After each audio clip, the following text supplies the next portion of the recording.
안녕하세요. 저는 내담 어린이집 교사 이예슬입니다.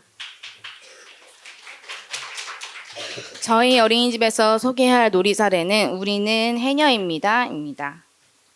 저희 반은 만 5세 장애통합반으로 남아 11명, 여아 6명, 총 17명의 친구들과 함께하고 있는데요.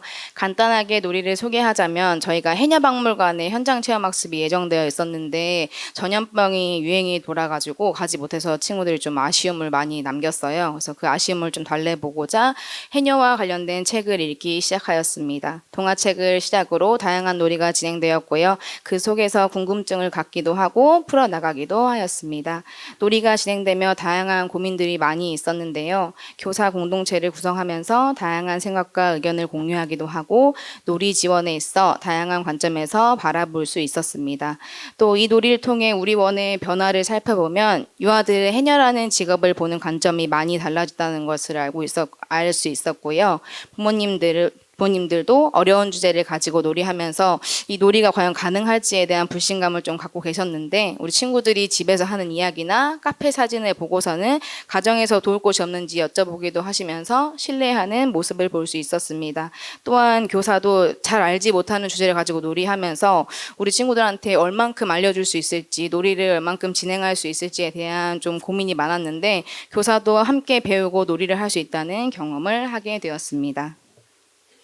자, 놀이의 시작인데요. 저희가 책을 감상한 후에 누구는 해녀입니다, 누구는 해남입니다 하면서 말장난을 좀 하는 모습이 좀 보였어요. 그래서 이 말장난을 어떻게 하면 우리 친구들이랑 놀이 속에서 재미있게 풀어나갈 수 있을지 고민을 하다가 표지 재구성을 함께 해보았거든요. 근데 거기서 캐릭터나 가족들이 많이 등장하면서 우리 친구들이 너무너무 많이 좋아했고 그것을 시작으로 다양한 놀이들이 진행되었습니다.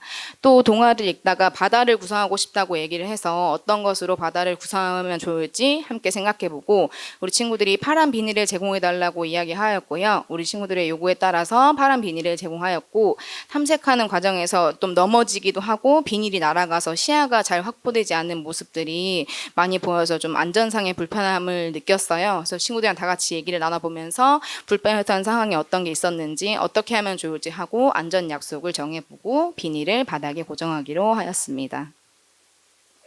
책을 관찰하면서 놀이를 하다가 똑같이 물속에서 사용하는 도구들인데 내가 물놀이 때 사용하는 도구와 해녀가 물질할 때 사용하는 도구가 다르다는 걸 친구들이 알게 되었어요. 그래서 이런 과정을 어떻게 풀어나가면 좋을까 생각을 하다가 가정에서 해녀와 관련된 물건들이나 책을 가져올 수 있도록 하였거든요. 근데 저희가 서귀포에 있고 또 바다와 가까운 어린이집에 바다 가까운 데 있어서 저희 친구들 가족들 사촌들 이모들이 해녀가 좀 있으시더라고요. 그래서 해녀가 실제로 사용하는 물질 도구를 원에 제공을 받아가지고요. 과학 영역의 친구들이 함께 볼 수 있도록 제시를 하였고 그 후에 재활용품으로 큰 눈이랑 태와 그물을 만들며 놀이하기도 하고 그 만든 물질 도구를 이용해서 특별활동 시간이나 바깥놀이 시간에 함께 사용하며 놀이할 수 있도록 하였습니다.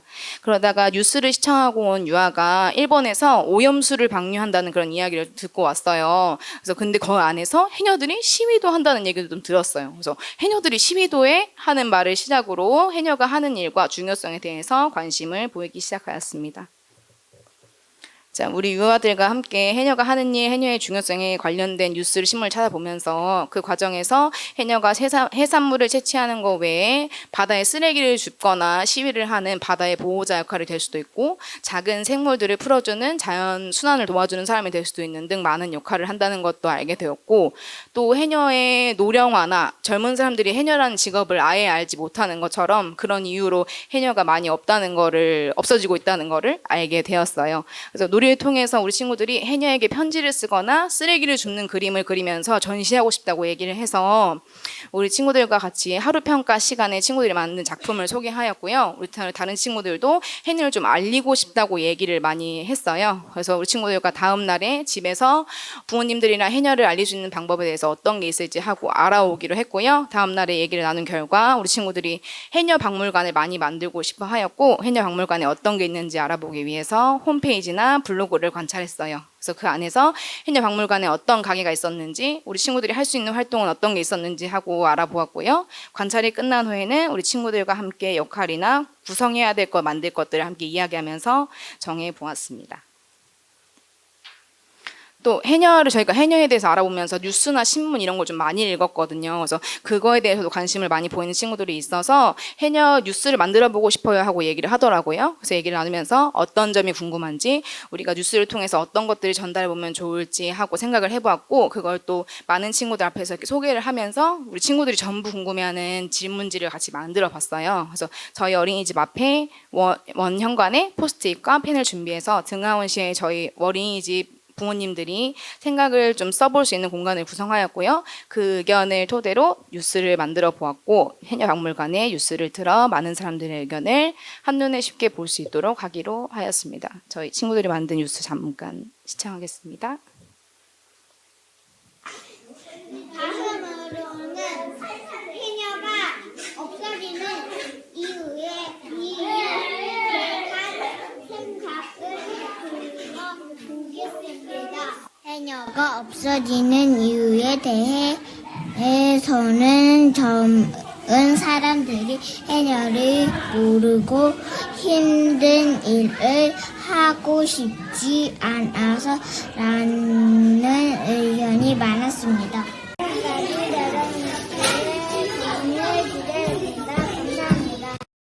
저희 친구들이랑 같이 만드는 과정에서 좀 누구를 초대해야 될지 몰라 하는 그런 모습도 좀 보였어요. 그래서 친구랑 같이 얘기를 하면서 우리가 해녀 박물관을 왜 만들기로 했었는지 다시 이렇게 천천히 돌아가면서 이야기를 나눠봤고요. 우리 친구들의 결론은 해녀를 많이 알리기 위해서 어린 사람들에게 알리기 위해서 만들고 싶다는 얘기를 해가지고 저희 어린 동생들 선생님들에게 초대장을 이렇게 나눠드리고요. 그 초대장을 만드는 과정에서 좀 어려움이 또 있었어요. 글자를 모르거나 초대장을 많이 보지 못하는 친구들은 어떤 게 초대장인지 모르더라고요. 그래서 초대장 예시나 팜플렛 예시를 보면서 어떤 게 있었는지 한번 같이 보고 그걸 토대로 만들어 보기도 했고요. 그 다음에는 저희가 해녀 박물관을 이제 만들었죠. 어떤 게 있었냐면 저희는 맨 처음에 들어왔을 때 팜플렛 나눠주는 친구, 그 다음에 팔찌 나눠주는 친구, 들어와서 저희가 해녀 박물관 기념품관을 또 만들었어요. 근데 거기에 뭐가 있었냐면 해녀 스키시를 만들었고요. 해녀 수첩이나 가방을 또 만들었고 그 다음에는 해녀 카페가 있었는데 해녀 카페 이름이 좀 특이해요. 해녀 카페 이름은 시나모롤 카페인데 왜 시나모롤 카페인지 혹시 아시는 분 계실까요? 모르시겠죠? 왜냐면 요즘은 캐릭터랑 콜라보하는 게 유행이라고 하더라고요, 친구들이. 그래서 시나모롤 카페를 만들었고 그 안에서는 비창 초콜릿이랑 조개 마카롱, 그 다음에 오리발 음료수 이런 거 같이 만들었고요. 그 다음에는 저희가 가정에서 받았던 그런 해녀 물질 도구를 관찰할 수 있는 데를 만들었고 그 물질 도구의 명칭이나 사용하는 방법을 볼 수 있는 신문도 저희 같이 만들었고요. 그 다음에 뉴스와 그 다음에는 너무 어린 친구들은 이런 게 잘 뭔지 모르니까 저희 친구들이 해녀와 관련된 동화책을 읽어주는 연습을 해가지고 해녀 동화책을 같이 읽어주기도 했고 그러면서 그런 과정에서 우리 친구들이 자기도 뭔가 할 수 있다는 그런 자부심을 많이 느끼기도 했고요. 해녀에 대해서 알리고 싶어하는 그런 모습이 많이 보이기도 하였습니다. 마무리하겠습니다. 감사합니다.